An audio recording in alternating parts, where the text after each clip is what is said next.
नमस्कार किसान भाइयों आज की वीडियो में आपको जानकारी देने वाला हूं जो गन्ना पर्चियों के एसएमएस आपके मोबाइल पर आते हैं उसमें क्या दिक्कत आ रही है, क्या उसका समाधान है। इसके अलावा गन्ना पेमेंट, गन्ना चीनी मिल का क्या भाव रहने वाला है और दर्शकों के मैसेज भी मैं लास्ट में पढ़ने वाला हूं। यदि अभी तक आपने हमारे चैनल को सब्सक्राइब नहीं किया है तो कृपया करके इसे सब्सक्राइब करें और वीडियो को किसान भाइयों में शेयर भी करें। चलिए किसान भाइयों, सबसे पहले मैं पर्ची एसएमएस के बारे में ही जानकारी देने वाला हूँ, उसमें क्या दिक्कत आ रही है। तो प्रदेश के गन्ना एवं चीनी आयुक्त प्रभु एन सिंह ने बताया है कि गन्ना सत्र 2023-24 में जो तौल पर्चियाँ हैं मोबाइल के जरिए गन्ना किसानों को वो मिल रही हैं। तो ऐसा नहीं है इसी साल मिली हैं, पहली साल भी ये व्यवस्था थी। तो उन्होंने कहा है कि लगभग 10% जो मैसेज हैं वो फेल हो रही हैं। इसके जो मेन कारण है किसान भाइयों को उन्होंने समझाया कि आपको क्या करना है। उन्होंने कहा है कि जैसे ही एसएमएस आता है तो आपको 24 घंटे के अंदर उसको देख लेना है। इसके अलावा आपको अपना जो मोबाइल है वो चालू रखना है, यदि डाउन हो जाता है उसको चार्ज रखें। इसके अलावा इनबॉक्स को खाली रखें ताकि जो मैसेज आता है वो उसमें आ सके। यदि इनबॉक्स भरा होगा आपका तो फिर आपका जो पर्ची का एसएमएस होगा वो नहीं आ पाएगा। इसके अलावा कुछ नेटवर्क की भी प्रॉब्लम है, जहाँ पर नेटवर्क की समस्याएं रहती हैं वहाँ पर भी जो मैसेज आता है पर्ची का वो फेल हो रहा है।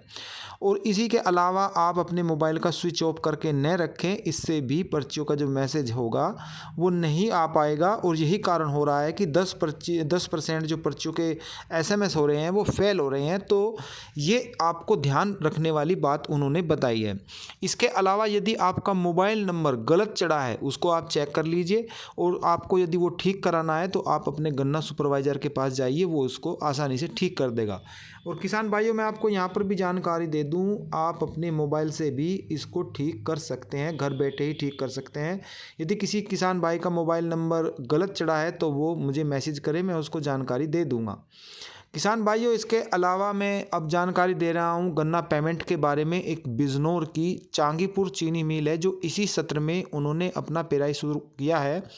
नई गन्ना चीनी मिल लगी है और अभी ये चालू हुई थी, और 4 से 7 नवंबर के बीच में, यानी 4 नवंबर को ये चालू हुई थी, 4 और 7 नवंबर के बीच में जो इसका गन्ना इन्होंने ख़रीदा है उसका पेमेंट भी किसान भाइयों के खाते में इन्होंने पहुंचा दिया है। इन्होंने इसकी जानकारी दी है।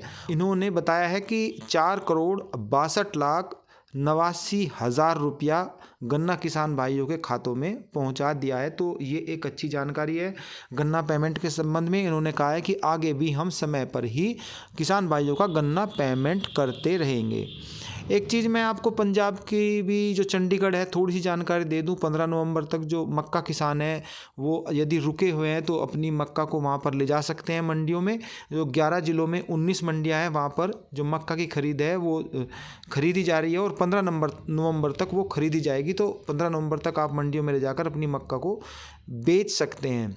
किसान भाइयों, मैं पत्ती के संबंध में भी आपको एक जानकारी दे दूं। शामली में डीएम ने जो माजरा रोड पर बरात गृह है वहाँ पर किसान भाइयों से अपील की है। रविंद्र सिंह जी ने किसानों को जागरूक किया है कि आप पत्ती न जलाएं, इससे प्रदूषण फैलता है। लेकिन किसानों की मजबूरी है, वो क्या कर सकते हैं, उनको मजबूरी में पत्तियों को फूंकना ही पड़ता है। इसका कोई विकल्प हो तो किसान बिल्कुल भी पत्तियाँ नहीं फूंकेगा।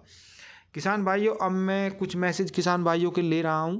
इसमें अनिल शर्मा जी का मैं सबसे पहले ले रहा हूं। इन्होंने कहा है कि आमदनी दोगुनी क्या होगी, आमदनी तो किसान भाइयों की आधी भी नहीं रही है, बात में इनकी दम है। मोहित चौधरी जी ने कहा है कि किसान और युवा का ये बर्बाद कर देगी, जो ये फ़िलहाल की सरकार है ये इसको बर्बाद कर देगी। मयंक त्यागी जी ने कहा है कि शामली का जो पिछला पेमेंट था वो कहाँ तक आया है। तो जो एक यूज़र है उन्होंने बताया कि 12/1/2023 तक शामली का पिछला जो पेमेंट है वो हो पाया है। संजय राणा जी ने बताया कि दया शुगर गागल हेड़ी आज इनका इंडेंट कटेगा, इस चीनी मिल का इन्होंने बताया है। एक किसान बता रहे हैं जो बेरी चीनी मिल है इसने किसानों का खून पी लिया है, खून की घूंट पीकर किसान यहाँ पर रह रहा है, काफ़ी परेशान। इसका मतलब बेरी जो चीनी मिल है वो किसानों को काफ़ी परेशानी दे रही है। आगे नीरज तोमर जी हैं, दीपक जी हैं, ये मलकपुर चीनी मिल के पेमेंट के बारे में जानकारी लेना चाहते हैं। तो काफ़ी किसान भाइयों के मलकपुर चीनी मिल के पेमेंट के बारे में जानकारी लेना चाहते हैं, और ये जस की तस स्थिति बनी हुई है, काफ़ी लंबे समय से बनी हुई है। कोई इसका परमानेंट इलाज मुझको दिखाई नहीं दे रहा है गन्ना पेमेंट के बारे में। किसान तोमर जी बताते हैं कि जो सभी चीनी मिल के पेमेंट के बारे में जो रुका हुआ है उसकी शोर शराबा हो रहा है, लेकिन जो ऊन का चीनी मिल है उसके पेमेंट के बारे में कोई जिक्र ही नहीं करता। उसका भी काफ़ी दिनों से पेमेंट रुका है, तो ये बात भी सोचने वाली है। अवनीश जी कहते हैं कि हमारी गलती है जो हम मजबूत सरकार देते हैं, यदि सरकार कमज़ोर हो तो वो किसानों पर ध्यान भी दे, बात में दम है। दुष्यंत चौहान जी कह रहे हैं कि सरकारों को वोट चाहिए, भाव की उन्हें कोई चिंता नहीं है।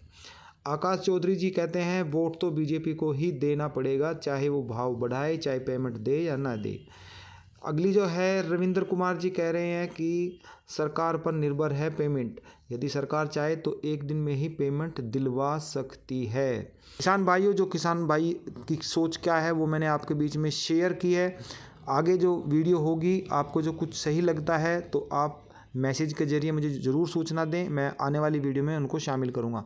तब तक के लिए किसान भाइयों को नमस्कार।